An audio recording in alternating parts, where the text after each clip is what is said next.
Hi, my name's Heather. Let's see what's in my kitchen today. This day we had a ravioli casserole, so quick and easy. I took some ground beef, and this is only about a half a pound, but you can use a pound. We're going to brown it, and once that gets brown, we're just going to make sure we get all the grease drained from it. So you're left with just the ground beef.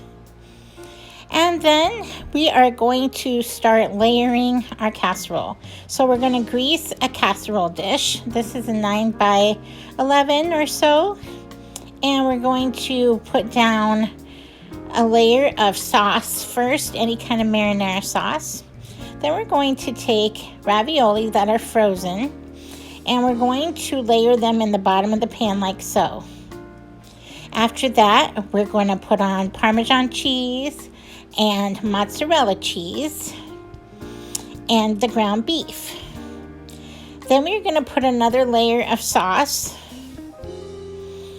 and we're going to do the layering again. We're going to do the ravioli, and then we're going to do the cheeses, and we're going to put this in a 400-degree oven for about 45 minutes. I wrapped it not tightly, but enough so that it'll hold in the heat. And when the cheese gets nice and melted like this, it's done. And this is so good and easy. Here's what it looks like on my plate. So cheesy. We had a side salad with it, and it was perfect. Enough for leftovers the next day. This night was meatloaf and cheese potatoes for my fiance's birthday meal. We're going to make the potatoes first. I'm going to take a 24-ounce bag of hash brown potatoes that are frozen and just put those in the bottom of a greased casserole dish. Next, I'm going to take 2 cups of milk, or you can use half and half, a stick of butter, a half of a pound of Velveeta cheese, and then you're going to stir that all over low heat to melt. Make sure you're stirring often. And I did add some garlic powder, onion powder, and a little bit of black pepper. Once that gets melted, you're going to carefully pour it over the potatoes that are in your casserole dish. You just want to kind of spread it out so that everywhere gets some of the liquid on it. And I usually take a spoon after I get it all poured out, kind of pat it down so that everything is submerged in the liquid. And these bake in a 350 oven for about 40 minutes up to an hour. You're going to want to check them, make sure they don't get too dry, but they're going to be bubbly around the edges and just starting to brown on the top. I did add some paprika on top here before I stuck them in the oven. Just adds a little extra.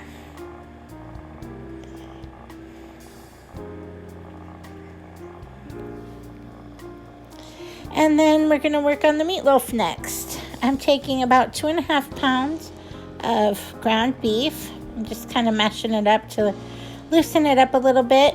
I'm going to add 2 eggs to this mixture.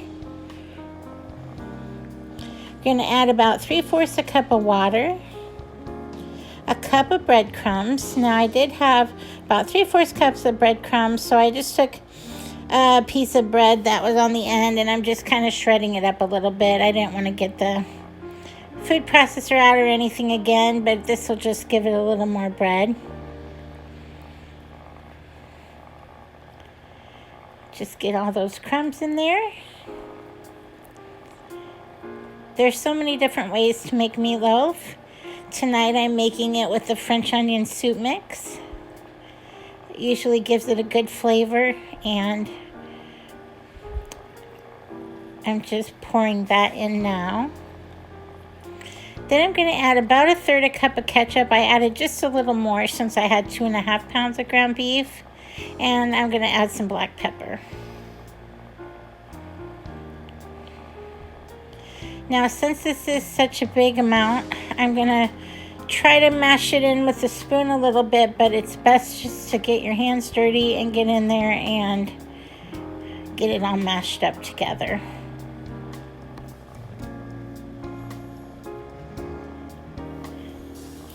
I'm so glad you joined me for my meals this week. This is my second video on this new channel. I also have another channel called Aunt Hetty's Creative Home, where I do crafts and other home things. And I had that going about 8 months and decided I wanted to try cooking one as well for the times, especially the crafts aren't that busy year round. It's a little more seasonal. So I got this channel up and going and I'm excited about it, and I hope that you'll subscribe and join me. Next, I'm going to spray a casserole dish with cooking spray, put the loaf into the pan, and then we're going to bake this at 350 for about an hour to an hour and 15 minutes. Halfway through, I put a nice glaze on the hamburger of ketchup and a little brown sugar, and you can tell how yummy that looks. The potatoes got a little brown. They do set up a little bit after cooking. And here's what my plate looked like. So delicious. On this night, we had beef tips and mushrooms. I used a 2-quart casserole dish that's oven safe. And I'm going to put in 2 pounds of stew meat. And then I'm going to put in a can of cream and mushroom soup. And you can make this in the crock pot if you'd rather. I usually make this on a winter's day when it's nice to run the oven. And my mom always made it in the oven, so I kind of like it that way. After you get in your cream and mushroom soup, you're going to add a package of either beef stroganoff mix, which is just what I had on hand, or you can use onion soup mix. You're going to dump that in, and then you're going to add either a can or 2 of mushrooms, or you can slice fresh mushrooms in. I used about the whole package, which I believe is 8 ounces. After I get those all cut up in there, I'm going to add a cup of either red cooking wine, or you can use 7-Up. Give everything a good stir, and then you're just going to cover with foil. You're going to put it in a 275 oven for 4 hours without peeking at it. After 4 hours, you take it out. Sometimes I add a little sour cream to ours, and you can serve it on noodles or on rice or mashed potatoes. It's so yummy and one of my favorite recipes.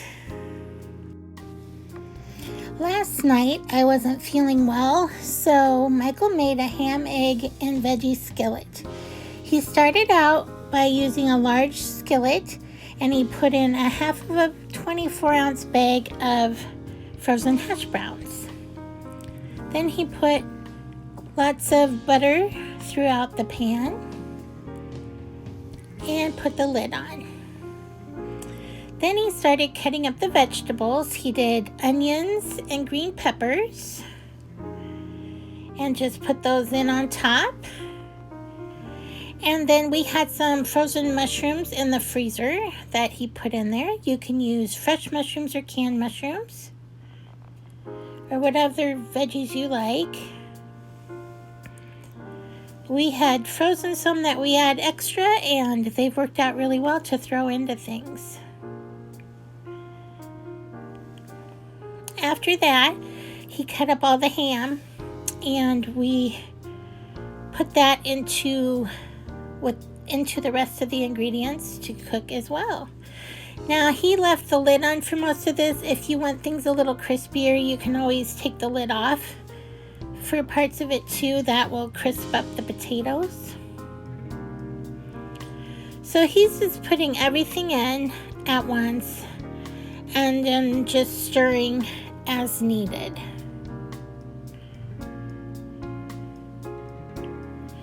Now our skillet was very large, but we made a huge amount, so he seasoned the mixture that was in there with some onion powder and some pepper, and then he took that whole mixture out of the skillet so he could cook the eggs. Now if you've got room in yours, you can always put the eggs off to the side and cook them. We did 8 eggs, but like I said, we're making a very large batch. If you want to make smaller amount, of course you can.